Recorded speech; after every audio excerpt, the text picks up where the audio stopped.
Salamatan nga po pala natin ang ating barangay captain, Ricky Ogba. Yan, maraming salamat po sa inyong pahintulot para po sa lugar at sa lahat po ng mga nandito. Maraming salamat po. Pati kay Cap Richie Basig. Maraming salamat po. At maraming salamat din po sa group chat ng hindi ko alam yun. Mekos. Actually, dating Maritos yan eh. Kaso, syempre, biglang nag-iba. Wala namin mapangalan ha. Mekos na lang kami. Okay. Yeah. So, we're going to sa proceed. Sa pangunguna ni Makay Molina yan, di ba? No.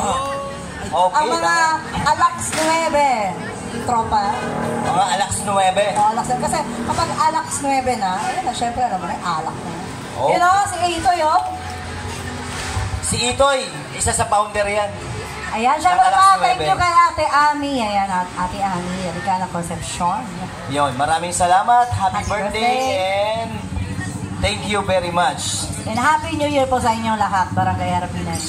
Barangay Daang Bakal. Barangay Pag-asa, syempre kasama pa. At sa lahat ng mamamayan ng Mandaluyong City, ayan. Yun, bago natin nakalimutan, syempre, marapat din natin pasalamatan ng ating lahat ng barangay Tanod. Ayun, syempre. O sa pagtulong sa atin na mai-set up tong ganitong